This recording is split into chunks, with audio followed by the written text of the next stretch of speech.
Un livre que j'adore, que je lis en plein de fois, en fait, je ne l'ai pas terminé, vous voyez, hop. Un livre que je n'arrive pas à finir, mais pourtant, enfin voilà, dès que je le reprends, je l'aime de tout mon cœur, c'est Pascoa et ses 2 maris et c'est l'histoire d'une esclave, angolaise, enfin prise en Angola et qui va être déportée, au Brésil et en fait, au Brésil, elle va épouser un autre homme et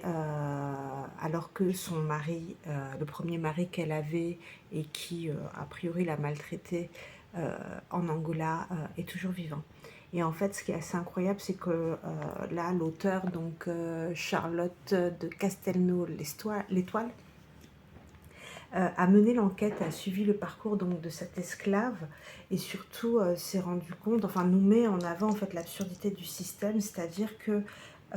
on déporte les gens, mais on se soucie en fait de leur mariage et donc l'inquisition se mêle à ça et c'est, inadmissible d'un point de vue religieux que cette femme-là qui est encore enfin, qui est mariée et qui n'est pas veuve, le mari n'est pas mort, puisse, aller alors qu'on l'a déportée, épouser, quelqu'un d'autre,